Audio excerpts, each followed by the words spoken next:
Après le Mavic 4 Pro de DJI, c'est au tour de Lumix d'annoncer son tout nouveau boîtier, le S1 II. J'espère que cette petite introduction vous a plu, elle a été tournée évidemment intégralement avec le S1 II. Et d'ailleurs, si vous ne l'avez pas vu, j'ai sorti également mon test du Mavic 4 Pro qui est sorti il y a 1 ou 2 heures, juste avant. Donc n'hésitez pas à aller le voir, et inversement. Lumix nous ont conviés cette fois-ci à Lisbonne lors de ce city trip pour découvrir les nouveaux boîtiers. On a donc 2 annonces de boîtiers et une annonce d'optique. On a le S1 II avec lequel je filme actuellement et donc vous avez vu les images. Toutes les illustrations là que je vous montre sont faites avec le S1 II. Celle où il y a une petite étoile, ça veut dire que ça a été fait avec le S5 IIX. Comme ça, vous allez avoir une idée de la qualité d'image, ça va vous donner une idée globale de ce que nous avons fait avec parce qu'on s'en est déjà beaucoup servi. Avec Romain, on est parti en Suisse. Lisbonne, on n'est pas resté longtemps, on est resté que 2 jours, sachant qu'on a était en plein dans la panne d'électricité, dans le blackout total. En plus de ça, Lumix, ils ont également annoncé une toute nouvelle optique qui est ici, c'est la 24-60 en 77 mm de diamètre. Elle est extrêmement compacte, on en parlera dans une prochaine vidéo. Elle est très séduisante cette optique parce qu'elle vient remplacer un segment, le segment du 24-70, vous verrez, bref, on en parlera dans une prochaine vidéo. Elle est au prix de 999 €. Le test arrive. Pour les boîtiers, on a donc le S1 II comme je vous disais et on a aussi le S1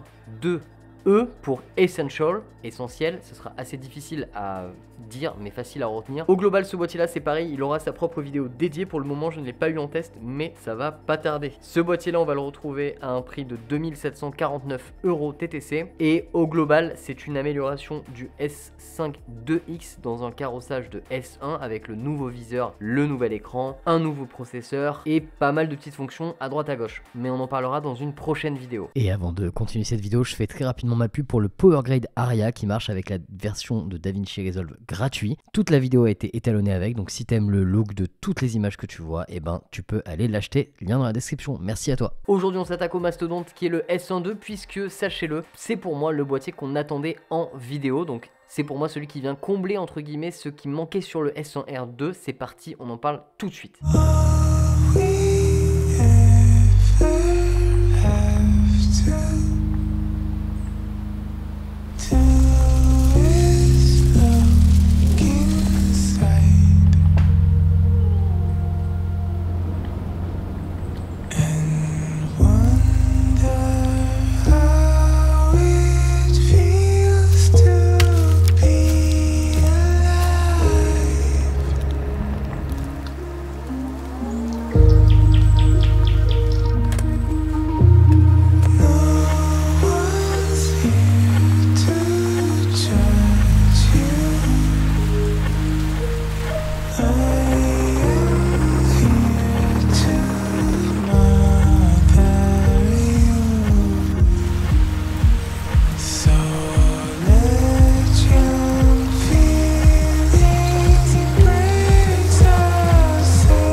Première chose, on retrouve un capteur semi-empilé de 24,2 millions de pixels. C'était un capteur qui était hyper attendu par la communauté. Donc ça y est, chez Lumix, nous aussi, on a un capteur semi-empilé, comme on va retrouver par exemple en face de son concurrent direct qui est le Z6 III. Alléluia, ça c'est une super bonne nouvelle. Donc le capteur est 3,5 fois plus rapide que celui du S5 II de X. Donc c'est quand même vraiment conséquent. Et ça va engendrer pas mal de points positifs d'avoir ce capteur semi-empilé, puisque on va pouvoir avoir du coup un largement meilleur rolling shutter, un meilleur autofocus. L'autofocus, on en reparlera, mais vous allez voir qu'il est 1,6 fois plus rapide et ça permet aussi d'aller chercher une rafale encore plus importante. Et ça va également nous permettre d'aller chercher une meilleure dynamique, on en parle aussi après. Donc première nouveauté, on a le capteur, ça c'est super, c'était très attendu. Ce capteur là, il va délivrer une qualité d'image qui est tout simplement fantastique. Je vous laisse apprécier les images, comme je vous ai dit, c'est tout fait au S1 II. Alors ce nouveau capteur, au niveau de la qualité d'image, il arrive avec une plage dynamique de 15 plus stop annoncé. Ça c'est avec le mode Dynamic Range activé, le boost activé. On en parlera un peu plus tard, mais il va falloir commencer à s'habituer puisque c'est aussi le cas sur le S1R2. Quand le mode est désactivé, on a 14 plus diaph, 14 plus stop, donc c'est vraiment excellent. On retrouve également sur ce capteur de l'open gate à 60 images par seconde. Alors déjà c'est les seuls à faire de l'open gate, mais là c'est en plus très intéressant puisqu'on a de l'open gate à 60 images par seconde. Donc on va pouvoir aller chercher des ratios anamorphiques en cinémascope avec de la 60 images par seconde en open gate, des choses qu'on peut pas forcément faire facilement avec d'autres caméras. Évidemment, quand je dis que c'est les seuls, hein, je fais pas référence à Blackmagic Design et aux caméras de cinéma, je fais référence que aux hybrides puisque c'est un hybride. On retrouve le 32 bits en audio avec le XLR2 et d'ailleurs le son que vous entendez là, c'est fait avec. J'ai mon Rode NTG4+ juste au-dessus de ma bouche avec le XLR2 en 32 bits. Donc ça c'est excellent, moi je suis très content que ça arrive avec le boîtier XLR2 parce que du coup ça nous permet de faire des super enregistrements. On a le Harry Log C3 qui arrive aussi dedans avec le Vlog. Il faudra juste rajouter 200 €, enfin 199 € pour la mise à jour du Harry Log C3 qui est une mise à jour donc payante, qui va encore une fois permettre du coup de le combiner avec des Harry et d'avoir une couleur quasiment similaire. Du coup je vous laisse aller voir mon test que j'avais fait sur le GH7 avec le Harry Log C3, c'est très convaincant. On fera un test évidemment quand il sera dispo, pour l'instant il n'y a pas de date mais ça va pas tarder. À la sortie normalement il y aura aussi le Blackmagic Raw de dispo et du coup le ProRes Raw sur Atomos. Je dis normalement parce que moi à l'heure actuelle j'ai pas réussi à le faire marcher, mais c'est parce que du coup j'ai pas la mise à jour finale. Donc voilà, ils nous ont confirmé que ça sera bon pour l'ouverture. Vous quand vous allez le tester ça sera dispo. Moi j'ai hâte aussi puisque vous le savez j'enregistre quasiment tous mes face caméra normalement avec l'enregistreur Biro. Nouveauté, on a la possibilité de faire des backups depuis la CF Express ou la SD vers le SSD. Ça c'est génial. Génial parce que du coup sur des prestations professionnelles dites sensibles où on va vous faire attention, enfin, évidemment toutes les prestations sont sensibles, mais sur celles où vraiment on a besoin de faire des backups pendant le tournage, on peut sans avoir à vider quoi que ce soit faire des backups directement depuis le boîtier. On va pouvoir envoyer nos données de la CF ou de la SD vers le SSD. On retrouve aussi le nouveau profil d'image, le Cinelike A2 qui est un genre de Cinelike D amélioré. Sincèrement j'ai comparé les deux, je les trouve assez similaires, mais c'est vrai que le Cinelike A2 est très sympa. Donc c'est cool pour ceux qui veulent pas du tout faire d'étalonnage et qui veulent pas non plus utiliser le Real Time LUT qui est une fonction qui existe chez Lumix depuis très longtemps. On a l'Ultra Sync Blue pour les utilisateurs du coup d'Atomos, hein, vous savez c'est ce qui permet de faire du timecode, c'est de la synchronisation par Bluetooth en gros. Donc c'est très intéressant pour ceux qui ont cette technologie là. Toujours dans les nouveautés, on retrouve un nouveau mode d'autofocus de sport urbain. Donc nous on a pu le tester à Lisbonne avec du BMX, des breakdancers. Mais en gros cet autofocus là il est idéal pour tous les gens en mouvement, donc course à pied, BMX, parcours. Ils nous l'ont présenté comme ça, skate. Je vous en reparle après sur la partie autofocus mais croyez-moi ça marche du tonnerre. Ensuite on a le False Color qui revient aussi dans ce boîtier. On l'avait déjà découvert avec le S1R2 et peut-être qu'on le verra en mise à jour sur les autres boîtiers au fur et à mesure. On retrouve aussi un nouveau mode d'enregistrement de la CS4K, donc c'est de la cinémascope 4K. En gros, on va tout simplement couper dans le capteur en haut et en bas tout en gardant la même largeur. C'est un format qu'on a déjà par exemple chez Blackmagic depuis longtemps. Ça va permettre de sortir un cinémascope directement sans avoir à recroper en post-production. Alors l'intérêt de ce mode là, il permet surtout d'aller chercher des cadences qu'on n'a pas forcément sans crop. Par exemple, si tu te mets en CS4K 120, tu n'auras plus de crop central. Donc tu perdras une partie du haut, une partie du bas pour le cinémascope, mais tu conserveras la même largeur. On a un autofocus qui est ultra puissant, il y a vraiment un gros gap avec les modèles S5 II, S1R2, etc. On en parle aussi juste après, mais en gros il est 1,6 fois plus rapide. On a un nouveau mode d'inversion du focus manuel, donc vous pouvez maintenant dans les menus inverser en fait quand vous tournez la bague, hein, si vous voulez passer de macro à infini, vous pouvez l'inverser. On a également le support des fichiers HEIF, et il y a encore d'autres trucs, mais globalement c'est à peu près tout. On est sur un capteur comme je vous le disais semi-empilé, je vais revenir tout de suite sur la partie qui moi m'intéresse le plus, qui vous sûrement vous intéresse le plus, la vidéo. Allez, en vidéo il n'y a rien à dire, c'est un monstre. Moi personnellement c'est celui que j'attendais puisqu'on retrouve mes 15 diaph. Alors les 15 diaph ils arrivent avec le DR Boost On, c'est à dire qu'il va falloir activer ce boost dynamique. Du coup on perd toutes les autres cadences que le 25, il n'y a que le 25. Certains vont dire ah ouais mais on perd encore des cadences etc. Sincèrement c'est vraiment très bien d'avoir 15 diaph et plus officiellement sur un boîtier. Maintenant il va falloir voir en labo justement si c'est un vrai 15 diaph ou si ça se rapproche plus d'un 14, et il va falloir voir encore une fois comme sur le S1R2, il va falloir voir si c'est pertinent, c'est-à-dire il va falloir voir si la différence entre le mode boost et le mode boost off est vraiment visible. Bon, et pas de suspense, hein, la différence c'est vraiment visible. Regardez cet exemple là en 14 et en 15. On voit clairement qu'on est plus cramé d'un côté que de l'autre. On récupère vraiment, je pense, un bon demi-diaph. Maintenant, il va falloir le préciser en labo. Quoi qu'il en soit, ça va arriver avec le temps. C'est comme pour le S1R2, je vous en avais déjà parlé. C'est des notions qui peuvent paraître un peu complexes. Globalement, en fiction, de toute façon, on va toujours faire du 25 images. Donc, moi, ça me dérange pas du tout. Au contraire, je suis hyper content, je suis ravi. Pour toutes les situations très complexes, je sais que je peux activer mon boost. Là, par exemple, il est activé, même si c'est une situation super simple. Mais je sais que, par exemple, sur la plage, en coucher de soleil, etc., honnêtement, là, pour l'instant, chez Lumix, c'est la caméra la plus dynamique que j'ai vue. La dynamique, elle est exceptionnelle. Je vous montre des exemples. Mais vous voyez, on a des couchers de soleil. On arrive à récupérer toutes les infos. C'est vraiment hallucinant. Et ça, c'est pour vos beaux yeux. Mais je vous mets quelques rushs à disposition. Vous avez le lien dans la description. C'est gratuit. Vous avez juste à télécharger les rushs. Comme ça, vous pouvez tester vous-même et voir un peu ce que vous en pensez. En mode dynamic boost, boost off, on est à 14 plus diaph, donc c'est très très bon évidemment, c'est excellent. Et là on va retrouver toutes les cadences, on a de la 60 sans crop et de la 120 avec un léger crop de 1,24. C'est tout à fait ok, ça fait quasiment, c'est un tout petit crop. Donc ça c'est super. À côté le Z6 III, il a un crop de 1,5 fois en 120, donc c'est un point positif pour le Lumix. Allez, toujours sur de l'aspect un peu technique, on a le Dual ISO. Le Dual ISO, il est actif et il est nouveau parce que vous allez voir, il a une plage un peu renforcée. On est à 640 5000 pour la plage dynamique boost off. Pour la plage dynamique boost on en 15 diaph et plus, là par contre, on n'a plus de Dual ISO, on n'a qu'un seul ISO natif et c'est 1000 ISO. Voilà. Donc il y a 1000 ISO, vous avez votre 15 diaph. Sachant qu'il ne faut pas oublier non plus que en plage dynamique on, donc quand vous avez 15 diaph, vous allez aussi avoir un rolling shutter un peu plus lent. Moi ça me dérange absolument pas. Au global, pour l'immense majorité du commun des mortels, ça sera largement suffisant. C'est pour ça que cette machine, pour moi, c'est une machine killer. Elle en fait même presque trop, c'est vraiment excellent. Et pour ça, je prends toujours le comparatif, souvenez-vous, le S5 2X avec ses 14 diaph et la Pixies avec ses 13 diaph annoncés et les Blackmagic 6K Cinema, donc les full frame par exemple, toujours annoncés en 13 diaph. En fait, on s'aperçoit en labo et en image que la Blackmagic et le S5 2X ont la même dynamique alors que le S5 2X est annoncé un stop de plus. Donc en réalité c'est aussi beaucoup le marketing des marques. Il y en a certains qui ont tendance à annoncer très juste, d'autres à annoncer un peu inférieur, d'autres à annoncer complètement supérieur. Donc attention avec les chiffres, faites très gaffe. Je sais que moi j'ai possédé une Red Scarlett qui était annoncée en mode HDR à 18,5 stop. Ça les a évidemment jamais fait, donc faites très attention au marketing. Les Américains ils tabassent avec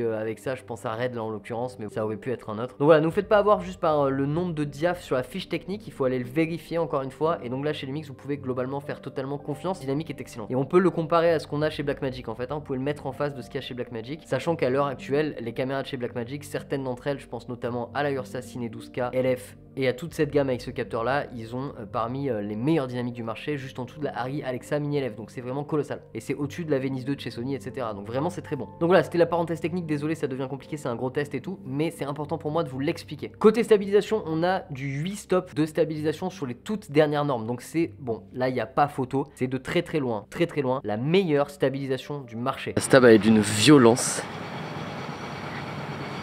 Regardez quelques plans, là je suis au 85, je marche, là je suis au 70-200, enfin c'est n'importe quoi. Je vous l'ai déjà prouvé plein de fois, mais là encore on retrouve la même chose et c'est très bon. Pour clôturer sur la qualité d'image, évidemment, moi je la trouve fantastique. Et en plus de ça, les limitations qu'on avait avec le S1R2, notamment par exemple avec l'utilisation du SSD, et ben ça y est, ça disparaît. Là avec le S1.2, on peut tout à fait enregistrer tous les formats avec le SSD sans passer par le battery grip. Alléluia, ça c'est une super bonne nouvelle. Donc encore une fois, ça en fait une véritable caméra professionnelle. Je passe sur l'autofocus, 2 secondes. L'autofocus, il est excellent. Déjà l'autofocus du S5 2X et du S1R2 là plus récemment, je l'ai trouvé vraiment très bon là. Il n'y avait pas de souci, ça marchait très bien. Mais maintenant là, je peux vous dire que le tout dernier, il est excellent. Comme vous le savez, je suis pas chez Sony ou chez Canon, j'ai pas de machine Sony et Canon sous la main pour vérifier. Mais de ce que je vois et de ce que j'ai pu voir avec certains autres pods créateurs qui étaient aussi sur place, tout le monde est d'accord pour dire qu'il est vraiment très bon. Et là, il marche très fort. Donc je pense que c'est plus un débat, faut qu'on arrête avec le débat de l'autofocus chez Lumix. Ça fait longtemps là depuis qu'il y a la phase chez Lumix qu'il est vraiment très bon, et là particulièrement sur ce tout dernier S1.2, il est vraiment parmi ce qui se fait de mieux, donc 1,6 fois plus rapide que ce qu'il y avait avant, c'est excellent. En tout cas moi là, tout ce qu'on a fait avec Romain, tout ce que j'ai fait au Portugal et tout, on n'a plus de problème, on n'a plus de saute. Bon, et je préfère vous le dire en post-production, mais cet autofocus, en fait, il est vraiment sticky, il colle, il est vraiment collant. Une fois qu'on a touché le sujet, c'est fini, il le lâche plus. Alors en plus d'être plus rapide et réactif, et encore plus si on vient le régler, vous le savez, avec Lumix on a énormément de réglages d'autofocus, avec la vitesse et la réactivité, etc. Bah là vraiment on obtient un combo assez phénoménal, et j'avoue qu'on sent tout de suite, dès la première prise en main, on sent tout de suite la différence. Et regardez, avec le breakdance et tout, là je les ai pris à 100 images, à 240 images, en 60 images, en 25, je les ai pris au 85 1.4, tout le long là. C'est abusé quoi, ça lâche pas du tout, ça prend tout de suite, ça récupère les sujets avec le nouveau mode d'autofocus, mais même sans, ça marche très bien. Donc là moi je vois vraiment une très grosse évolution. Également pour l'autofocus, on n'a plus d'histoire d'autofocus à détection de contraste en 120 images par seconde. Donc ça c'est réglé, il y a bien la phase, par contre on perd la détection de suivi, voilà ça c'est un petit inconvénient, peut-être qu'un jour ils vont nous le mettre en mise à jour, peut-être, qui sait. Quoi qu'il en soit, on gagne quand même le meilleur puisqu'on gagne la phase, et voilà regardez là ça accroche très bien, il n'y a pas de souci. Allez, autre nouveauté, mais c'est passé un peu inaperçu inaperçu, mais format qui est très intéressant aussi. On retrouve du 240 images par seconde en 1080p à 800 mégabits par seconde. C'est assez rare d'avoir des débits aussi élevés pour ce genre de résolution, donc ça c'est vraiment excellent. Bon, le seul inconvénient c'est que par contre là du coup on n'a pas la phase dessus, c'est de la détection de contraste. En tout cas moi je trouvais que là l'autofocus il était plus lent, donc ça marchait sans problème sur des sujets qui bougeaient pas trop. Là je vous montre des exemples, mais par contre effectivement en Formule 1 ça va pas fonctionner suffisamment quoi. Mais c'est pas grave parce que pour moi c'est vraiment ça ce qui fait partie de l'optionnel. En tout cas c'est génial qu'il ait mis, ça fait super plaisir. Donc moralité, l'autofocus c'est bon, on n'en parle plus. Côté autonomie c'est du très bon les amis, ça me paraît meilleur que sur le S1R2 dans le ressenti. Maintenant faudra tester scientifiquement, mais j'ai l'impression qu'il tient plus longtemps que le S1R2 qui était vraiment très gourmand avec son capteur de 44,5 millions de pixels là, qui est vraiment très dur à tanker quoi, très lourd, très gourmand. Donc l'autonomie a l'air vraiment très bonne. Là pour vous dire on est parti en Suisse pendant 4 jours, je me suis servi de 4 batteries je crois, quasiment une batterie par jour. Alors oui on était quand même en voiture donc on shootait pas toutes les minutes, je pense que vous pouvez doubler ce truc là, vous pouvez je pense vous servir de 2 batteries par jour si vous shootez un peu plus intensément, mais bon on a quand même fait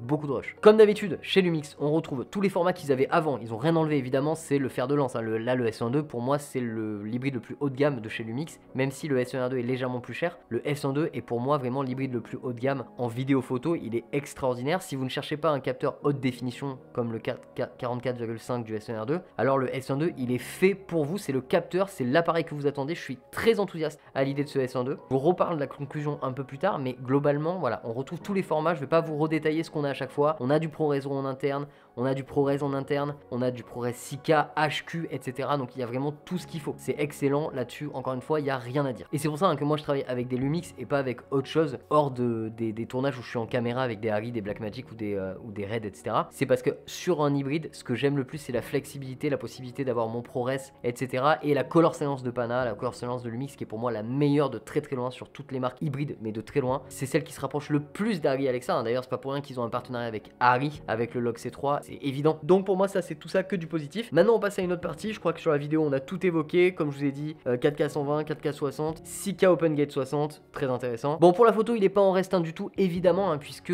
avec ce capteur semi-empilé, on va gagner en vitesse aussi. On a du coup le pré-burst, toujours la pré-rafale. On retrouve 10 rafales en mécanique, un peu comme on avait, je crois, sur le S1R2. Et on a aussi également 70 images par seconde en électronique. Voilà, donc évidemment, ça en fait l'hybride parfait. Si vous cherchez plutôt, comme je vous disais, un appareil qui est plus rapide, c'est le S1.2. Si par contre vous cherchez plutôt un appareil avec une haute définition, c'est le S1R2. Le S1R2 est loin d'être en reste, hein, sur la partie vidéo, même si on a un peu moins de dynamique dessus officiellement. Ça reste quand même une machine de guerre et je vais pas vous mentir que moi je suis tombé amoureux du capteur du S1R2. Je trouve que la qualité d'image qui en ressort est excellente. Là encore, vous pouvez aller voir mon test. Allez, côté ergo, on retrouve la même ergo que sur le S1R2, c'est-à-dire qu'on a la poignée plus creusée, beaucoup plus agréable. On retrouve le bouton d'enregistrement à l'avant aussi. On a un indicateur pour l'enregistrement, une red dot. On a aussi également l'écran qui est sur la charnière magnifique qu'on adore, hein, qui aujourd'hui pour moi est indispensable. Quand je retourne sur mon S5 II et S5 IIX, c'est super dur, je vous cache pas. Donc ça c'est super. On a toujours la meilleure ergonomie pour moi. On a un super viseur avec une qualité d'image exceptionnelle. Je vous mets aussi une vidéo ici de pourquoi moi j'utilise que mon viseur pour shooter quasiment en vidéo, hein. En bref, c'est un S1R2 mais pour moi plus orienté sur la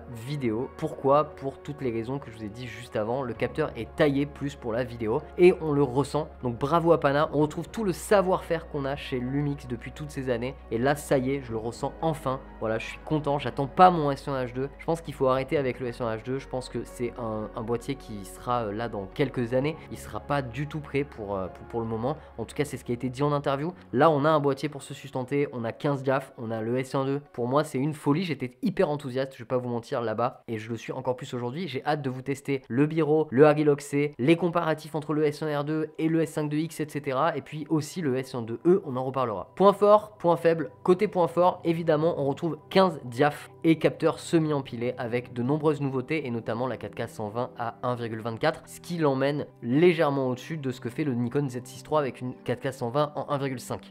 Mais on va pas toujours, tout le monde ne se sert pas toujours de la 4K 120 et de ces formats là. On a aussi comme point fort la 1080p 240 et pour moi le gros point fort c'est évidemment le Vlog qui est toujours aussi bon et le Harry C3 qui mène une énorme compatibilité pour en faire une crash cam ou une caméra de drone, etc. Ces points faibles, hein, bon voilà, on a toujours cette compromission, ce petit compromis à faire sur le 15 diaph. Lorsqu'on est en dynamic boost activé, on perd le dual ISO. Néanmoins la montée en ISO a l'air vraiment très bonne, comme je vous le disais un peu plus tôt. Donc c'est plus vraiment un sujet non plus en fait ça. Seulement on aurait aimé avoir des cadences plus élevées toujours avec ce mode dynamic boost activé. Voilà, encore une fois, c'est une histoire de marketing. Est-ce qu'il y a vraiment des grosses différences entre les deux? On le verra dans le temps. Est-ce que par rapport à la concurrence, quand la concurrence annonce 15+, est-ce qu'ils les font vraiment? Et Lumix, ils sont beaucoup plus frileux, ils annoncent 14 et 15, mais ils le font vraiment? Voilà, tout ça, je l'ai déjà dit, c'est une vraie question. Parmi les autres points faibles, on n'a pas de détection de sujet en 4K 120. Voilà, on l'a en 4K 60, mais on l'a pas en 4K 120. Donc ça, c'est un peu dommage. Et autre petit point faible, à ce prix-là, j'aurais aimé de la 4.2.2 pour tout ce qui dépasse en fait les résolutions 4K et pas de la 4.2.0, hein, puisque là en OpenGate, on est en 4.2.0, sauf évidemment si vous mettez en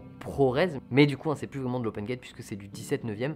Bon, ça reste des formats de brut, hein, c'est de la 6K, enfin 5,8K, 4.2.2 HQ, etc. Ça tabasse, mais pour les autres, hein, en OpenGate, on aimerait avoir du 4.2.2. Voilà, moi, de mon côté, qu'est-ce que j'attends de plus? Sincèrement, rien du tout. En vrai, à part un filtre OLPF sur un modèle vraiment orienté cinéma, un format cinéma, une caméra format cinéma chez Lumix, j'attends rien du tout. Hein. Peut-être un jour le Harry-Log C4, je pense pas qu'Harry le file celui-là en vrai. Donc pour moi, c'est une grande réussite. Allez, maintenant je vous parle du prix de ce Lumix, on le retrouve à 3499 €. Et ça a été un débat entre nous, hein. Certains le trouvent 200 € trop cher environ. Évidemment, hein, moi j'aimerais toujours que ce soit moins cher, le moins cher possible bien sûr, mais je suis pas choqué par ce prix là parce que quand je vois ce qu'il fait en vidéo, ça m'étonne pas tellement par rapport à ce qui se fait. En tout cas, je vous laisse me dire ce que vous en pensez hein, de son prix, de ses qualités.